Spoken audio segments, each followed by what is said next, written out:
Hey guys, welcome back. Let me ask a simple question. Is Ganondorf sparing the Sheikah? If he is, why?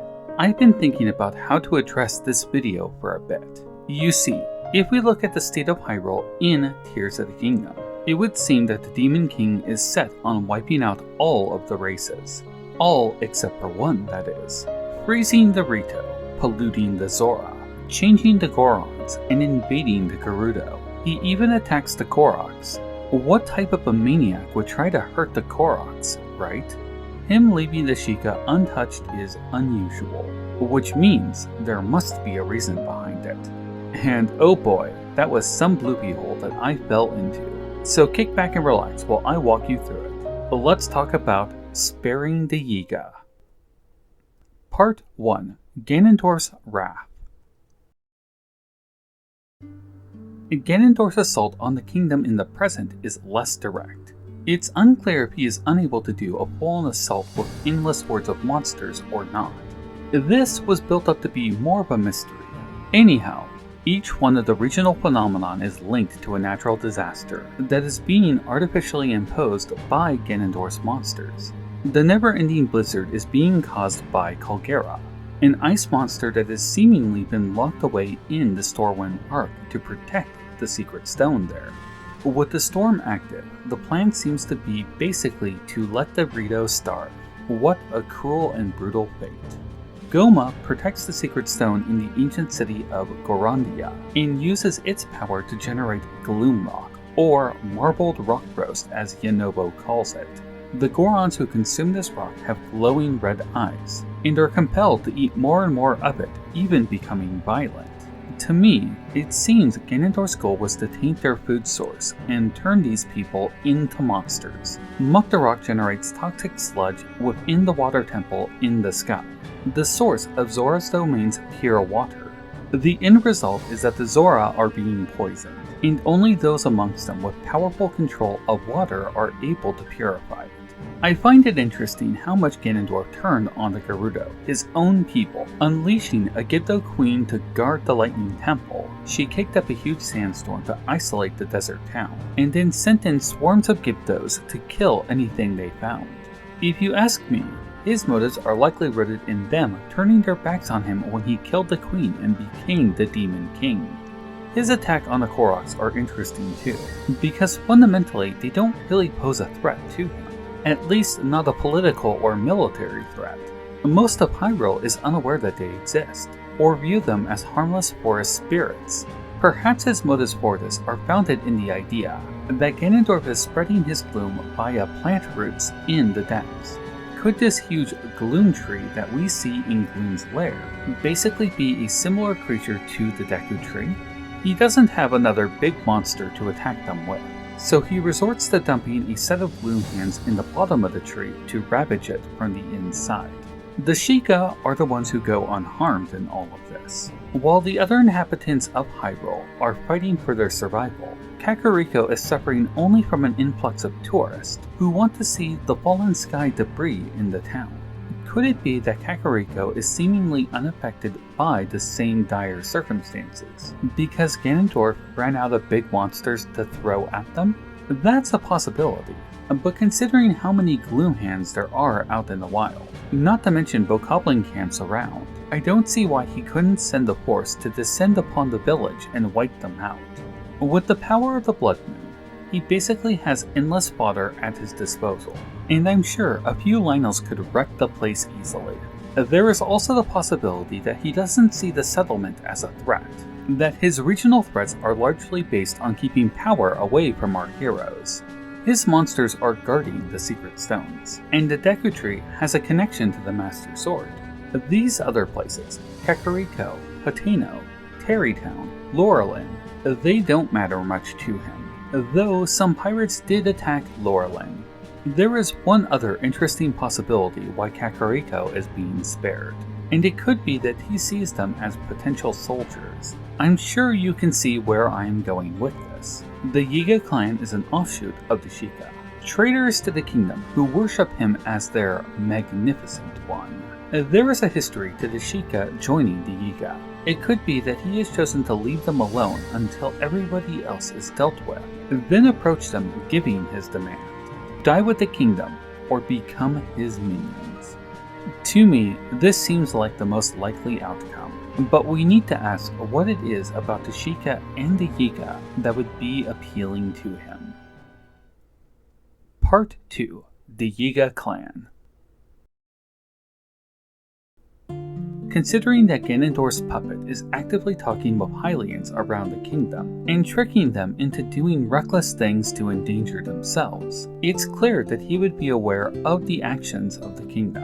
He is not exactly friendly to the Yiga, as we can see many accounts of them having to deal with monsters in the depths, not to mention being harmed by the gloom. It does seem that the Yiga are working to aid Ganondorf, without the Demon King necessarily noticing or caring about their efforts. Perhaps Master Koga is working really hard to appease the Demon King for this reason, to prove the usefulness of the Yiga to their Magnificent One. It could be that Kakariko is on hold until the evaluation of the Yiga's usefulness is determined. Ganondorf does seem to love irony. He uses Sonia's secret stone against the kingdom that she built with Rauru. He uses the missing Princess Zelda to trick the kingdom into doing reckless and stupid things. Perhaps he would take joy with his Yiga descending upon the village with their war machines raining down death. The Yiga do seem to have a talent for making interesting contraptions, now don't they? Which brings me to the other aspect of them that we shouldn't overlook. The fact that the Sheikah in the past made countless war machines of their own. The Sheikah are a curious folk. They want to dabble and expand their knowledge. We see this with the royal family's use of them, how Robbie and Purah advance science both out of joy and necessity. We see younger Sheikah like Yosa with a thirst for knowledge. Even Robbie's son Grante was exploring the world looking for ancient armor. It really is interesting that he didn't join the Zonai exploration team, isn't it?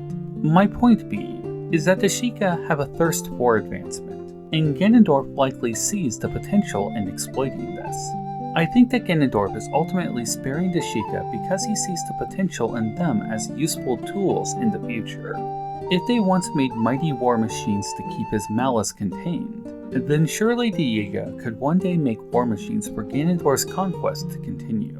He may be thinking ahead, that there is a world beyond the borders of Hyrule, and the Yiga and their inventions could be the key to dominating that world. Those machines would need a power source though, and it's curious that the Yiga are able to power the devices on their own, now isn't it? Let's move into how they are doing this.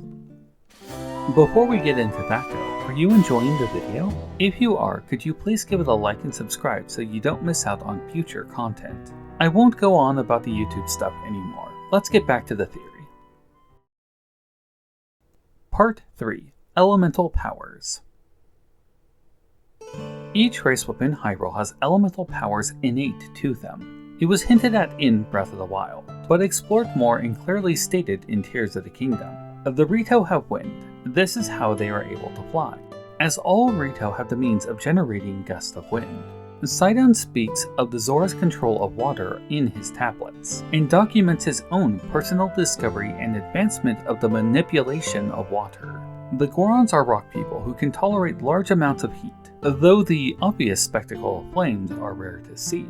We do see them with Daruk and Yunobo. As for the Gerudo, it is clearly stated that they have the power of lightning. While not called out in the game, I believe that the Koroks have the power of earth or maybe light. After all, it was the pedestal in the Deku Forest that healed the Master Sword, and the Master Sword heals from sacred light. So it could be that the Deku Tree himself was providing the light for the sword to heal over those 100 years. Then there are the Hylians. Named after their time deity Hylia, they share the power of time. We can see this clearly as Hylian soldiers are able to use Flurry Rush, an ability that slows down time. They even have equipment specifically to enhance this power. Let's also not forget that Zelda's secret stone latched on to her innate time powers, much as the stones seem to enhance the racial elemental powers of the other races. But wait, I know what you are itching to bring up. the Zonai and Ganondorf. It is my opinion that the Zonai's innate power is spirit. We can see that a lot of their technology involves the use of spirits. They have a temple dedicated to it, filled with outposts for construct bodies like the ones that we create for Mineru. The constructs cannot be ignored. It would seem that they are powered by some sort of spirit, either artificial or maybe distilled from living people, or perhaps even from Poes. We don't know this for sure, but if you ask me, it looks like there was an attempt to transfer Zonai souls into constructs for reasons that are unexplained. Raru's power of light also stands out. It is my belief, and strictly a belief at the moment, that Raru's power of light came from something else. He may not have been born with it, but rather gained it from some event in his past. We also know that it is passed down through the bloodline all the way to Princess Zelda. Sonia verifies that she senses it in the young princess, and seems rather eager to get that process started. The mysterious source of Raru's light power is something I will solve another day. For now, I am more interested in speaking of the opposite side, the power of darkness. Part 4. The Power of Darkness. Ganondorf possesses the power of darkness. That is what his secret stone is enhancing, like the other symbols that we see from the Sage's stones. This symbol too is a stylized kanji, but this time for darkness. A lot of people are headcanoning that his source of darkness comes from the curse of the ancient demon demise.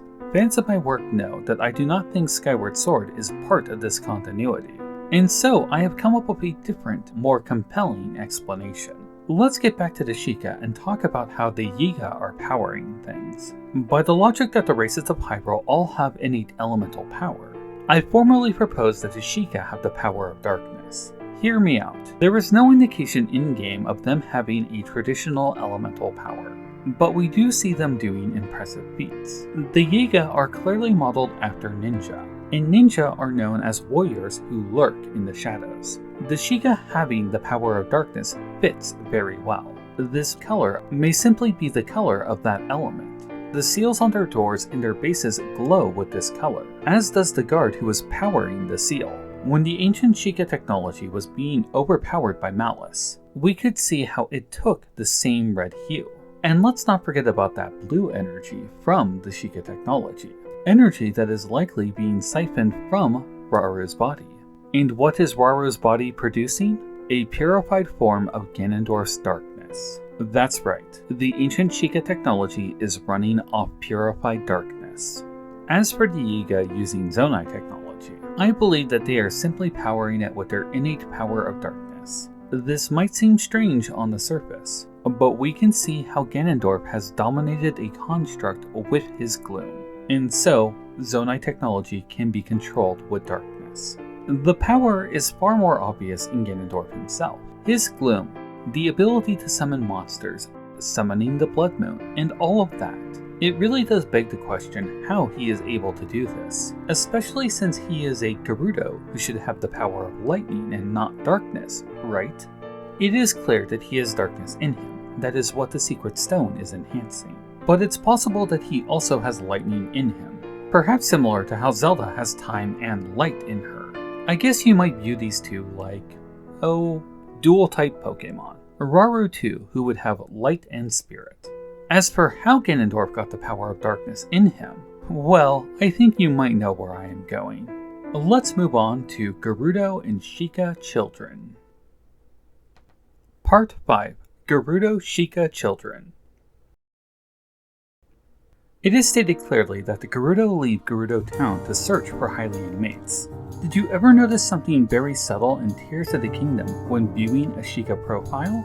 Their race is listed as Hylian with Sheikah in parentheses, as though Sheikah is a subset of Hylian. As such, it seems feasible that the Gerudo may pursue a Sheikah as a viable mate, doesn't it? Let's take what we know. The Gerudo have the power of lightning, and Hylians have the power of time. Let's assume the Sheikah do have the power of darkness, as I propose. If a Gerudo were to mate with a Hylian, it would seem that they would gain the power of lightning and time, but that isn't what we see.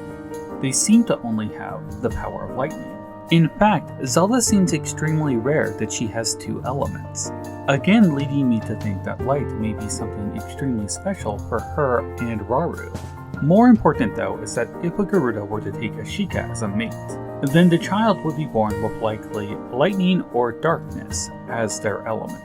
I propose that if this situation were to happen, much like lightning seems to dominate over time, then shadow may dominate over lightning. In other words, in the rare case of a union between a Gerudo and a Sheikah, the child would inherit the power of darkness instead of lightning. This might seem like a stretch, and I'll give you that it isn't stated or talked about in the game at all. But I do have evidence supporting this idea. Have you ever noticed that Ganondorf's skin tone is more of a dark, greenish-gray color? He is not alone. We see this same skin tone in 2 Gerudo who follow him, the ones who wear fabric with the same symbols of 2 characters from the past of the series, Kotake and Kome. These symbols are actually Japanese characters for their name, specifically katakana, and not a language that would mean anything in the world of Hyrule. My point being, these 2 characters are very likely this continuity's version of Kotake and Kome. Those 2 Gerudo witches were, of course, Twin Roba and Ganondorf's surrogate mothers in Ocarina of Time. I don't believe that they are his mothers in this continuity.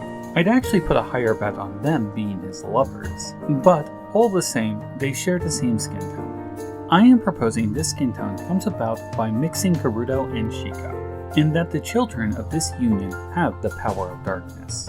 I know what you are thinking, that Kotake and Kome were fire and ice based in Ocarina of Time, and yes, they absolutely were. However, not everybody born has enough potent elemental power to manifest spectacular abilities.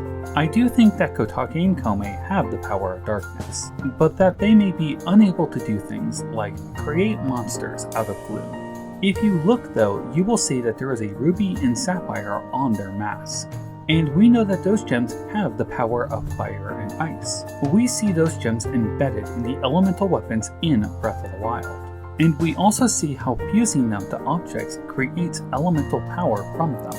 I don't think that it is much of a stretch to conclude that Kotake and Kome have elemental powers as a result of carrying equipment embedded with rubies and sapphires. That is what we see with Wizroads, after all. With all of that being said, this is my conclusion in simple words. Ganondorf was a child of a Gerudo and a Sheikah. He inherited the power of darkness from his father, resulting in his gray skin tone. As the male of the Gerudo, he was elevated to the station of king by law. He would encounter a pair of twins who had the same skin tone as him, and they would support him completely. Set on the path of conquest, he would shift his sights to the kingdom of Hyrule and desire to take their power for his own. He killed their queen, stealing her stone, which would then amplify his power of darkness. Changing into the Demon King, his goals would switch from conquest to widespread destruction, and then he was finally sealed away.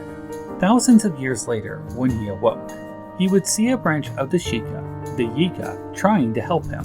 He would then start to wipe out the races who opposed him, leaving the Yiga and Sheikah alone for now. If he had succeeded, in the end, he would have forced the remaining Sheikah to become Yiga, or join the other races in their fate. From there, he would spread out, continuing his war beyond the borders of the land, armed with whatever war machines the Yiga could invent. Thanks for watching the video. Do you think that I'm onto something here? That Ganondorf is the child of a Sheikah father and inherited the power of darkness from him? Perhaps you think that Ganondorf is just the latest incarnation of the Misa's power, and that somehow this whole mess of a timeline is consistent with the past games? Maybe you think something else. Let me know in the comments below. I must really thank you guys for making this channel possible. If you haven't done so already, a like and subscribe go a long ways. If you can do more, consider signing up for my Patreon or becoming a channel member. You will gain access to my Discord, where we can talk more directly about upcoming content. You'll also get a shout out from me in my next video, and your name will be placed down with these other fine people. But thanks again guys for the support. That's all I got for you today. Be safe, and may the way of the hero lead to the Triforce.